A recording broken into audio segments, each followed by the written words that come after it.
Welcome back to another video. Today is July 31st, and it is New Comic Book Day. So we're going to talk about what I picked up this week. And actually, I picked up one new release today, but I still spent over my $20 budget. So go figure. So we'll start off with the issue that actually was new this week. And this Spawn 355. Now, I don't know. This pains me to say, but this was probably my least favorite purchase this week. I love the art. Don't get me wrong. I absolutely love Brett Booth and the team of Brett Booth and Adelso Corona. They are just a phenomenal pairing. Now I've talked about their run on Gunslinger Spawn.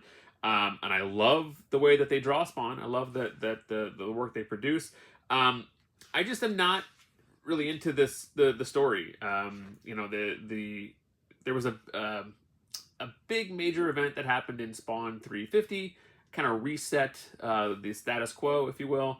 And right now, all of the Spawn characters, all the Spawn, She-Spawn, Spawn, Medieval Spawn, all of those characters on Earth, Gunslinger Spawn as well, they're depowered. Now, for a character like Gunslinger Spawn, who was kind of a weaker Spawn anyway, it doesn't really matter. Spawn himself, Al Simmons' Spawn, became like this overpowered godlike character that I personally didn't find all that interesting. I love the way that Booth and Corona drew him in the Gunslinger Spawn series, but on the main series, I'm just having a hard time really caring about the story. Gunslinger Spawn at its core was very straightforward, nothing super complex, and that worked for that title.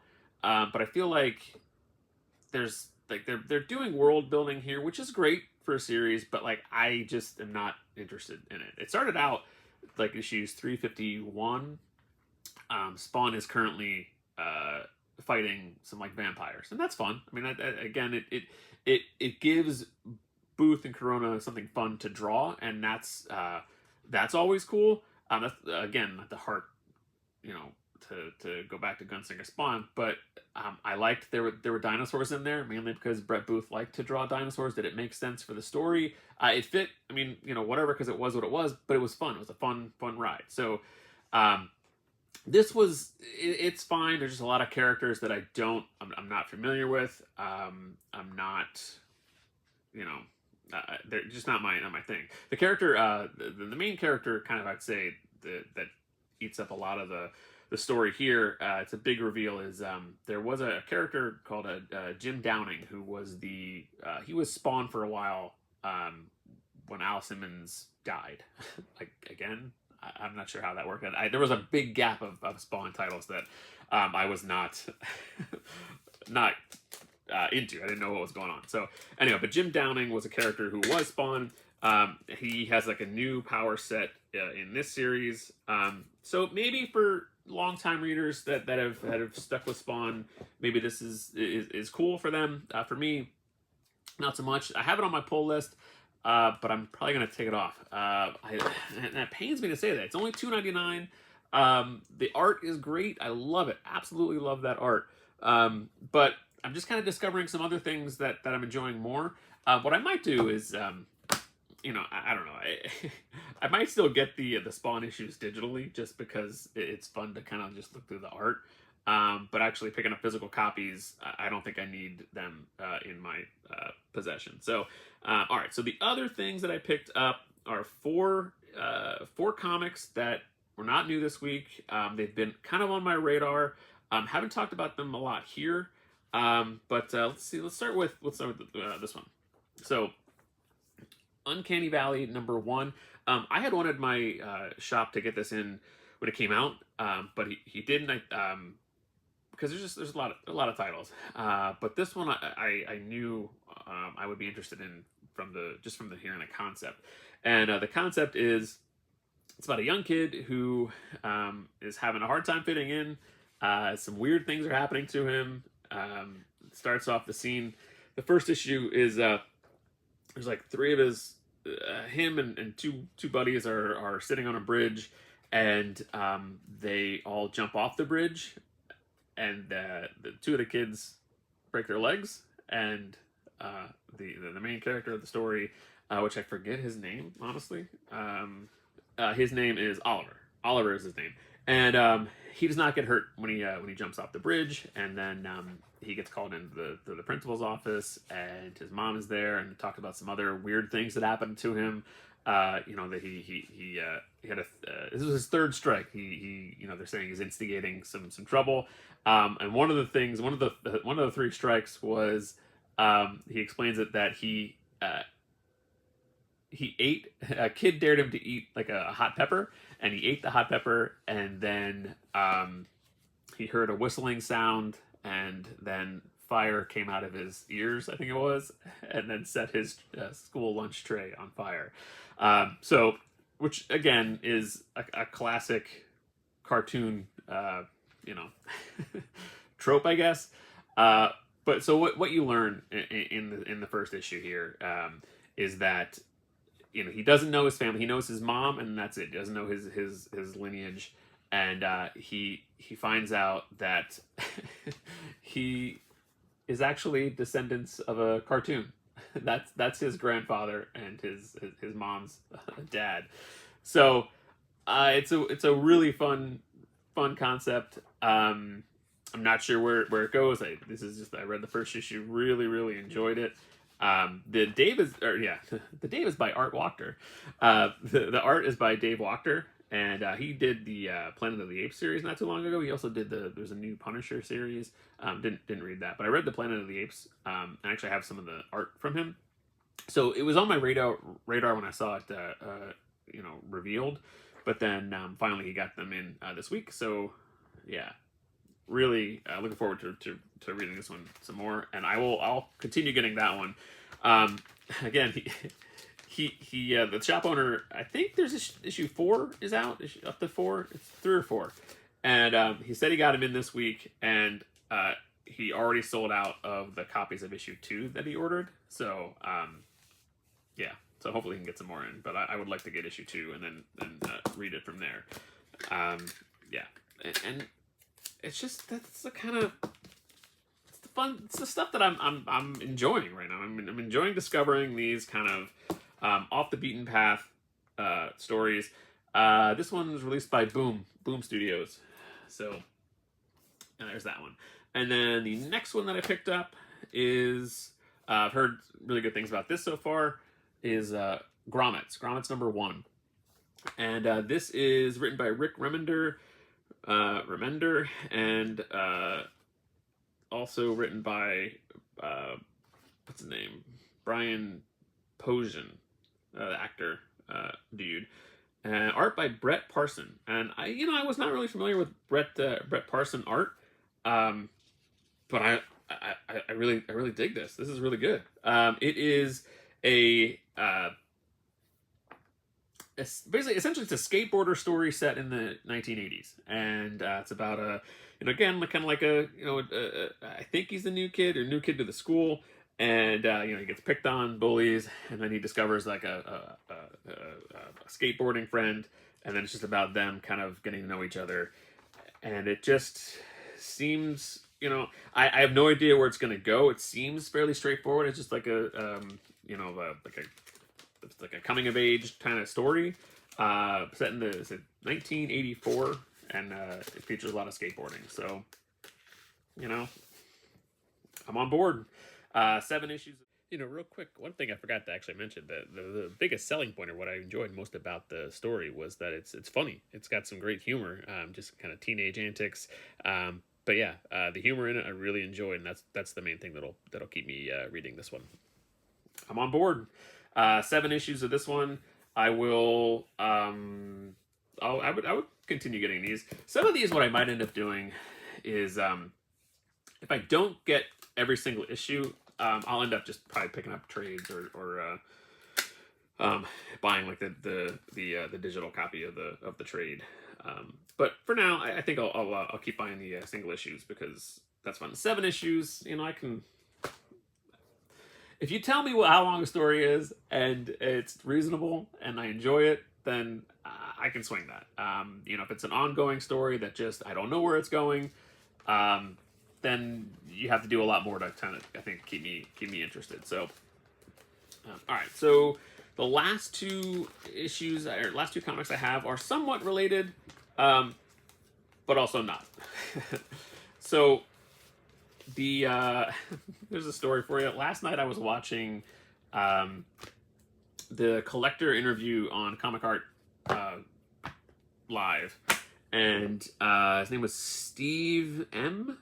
I'm not sure what his last name is, but one of the pieces that he showed was a piece by an art piece by Jesse Lonergan, and Jesse Lonergan is a character. Character is an artist that I've seen things of his. That there was I think it was a Darth Vader. I think it was a commission that was posted on CAF by a guy I know, Nathan. That was a really cool piece. I think they featured it on the one of the weekly updates too. But just a really fun layout of a Darth Vader piece.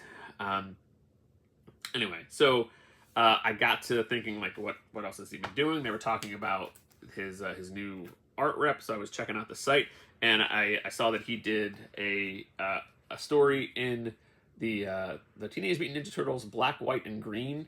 This is a comic that is just a series of short stories that all are done in the black, white, and green color palette. So his story is called The Brutal Sword of Leonardo.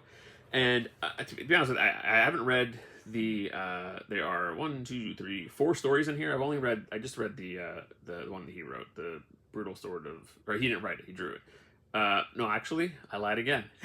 It says, story by Dave Baker and Jesse Lonergan, with art by Jesse Lonergan, words by Dave Baker. So, so it's a tag team effort on those. I think it's an 8-page story, but it essentially it's Leonardo it's like Leonardo meets Conan.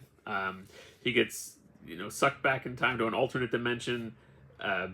Based on something that Donatello was tinkering with, and then it's a story of his exploits as the this leader of this Conan type character, it's just a quick 8-page story. But Lonergan's art, what I really love about it is I don't know if you can see that like all of the panels that all these tiny storytelling panels are great. Like they're not wild in the sense that they're oddly shaped panels, but a lot of them are just kind of straightforward, right angle type panels. But there's just the way that they're laid out is beautiful. Like they're it's so impressive.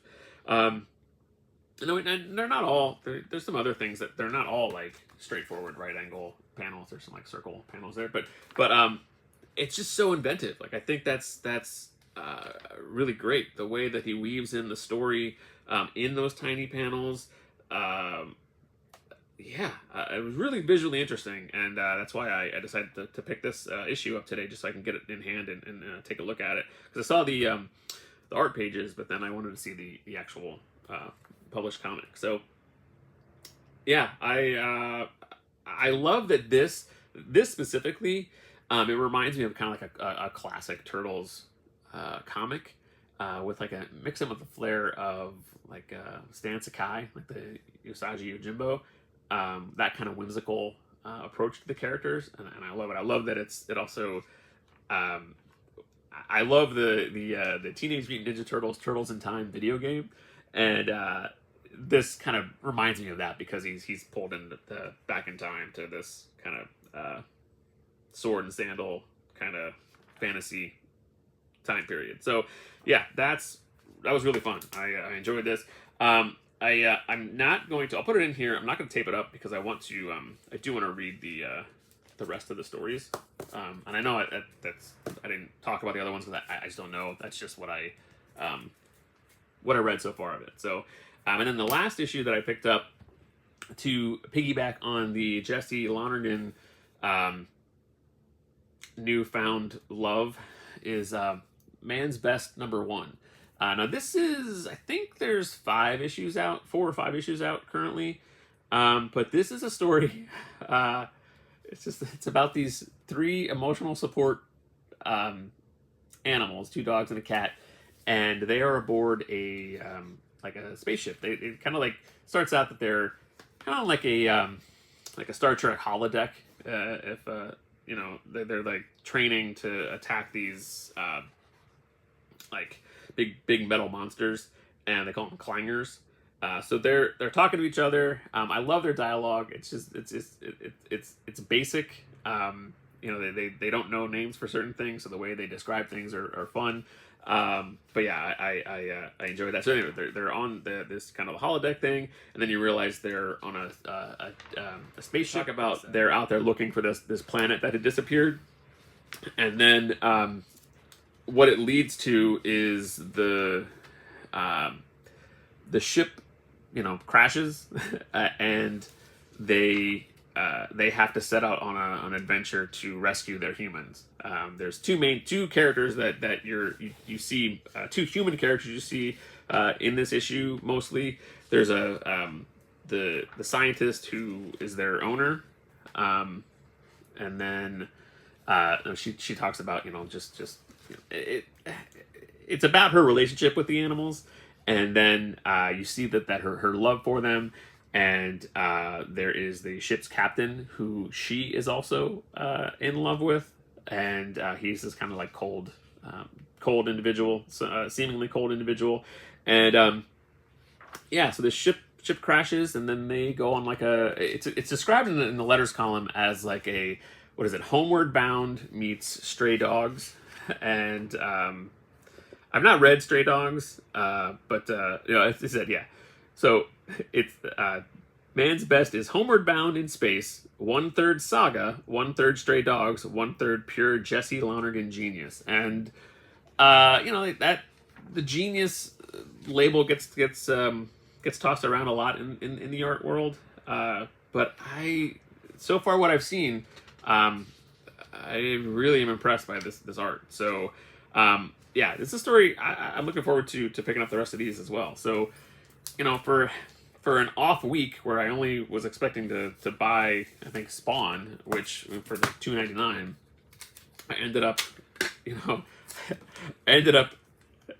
getting Spawn and other comics, and then Spawn is the one that I'm likely not to pick up again, which it pains me to say that because I love the art in Spawn. Like, don't get me wrong there. I love that. It's just, I don't know necessarily where it's going, and I'd rather just at the end of the day, you know, sometimes on Kindle you can get those. You wait a while. The issues are like 99 cents or, you know, whatever, and I may just do that. I may just get those issues when they're on sale, just because I want to look at the art, but the story is not really my jam so much. So yeah, I don't know. Had a good long run with Gunslinger Spawn and Spawn, but I don't know. Yeah, I don't know. I say that now, but like at $2.99, again, if it's like a down week, I'd probably just pick them up because I love the art so much. That's true.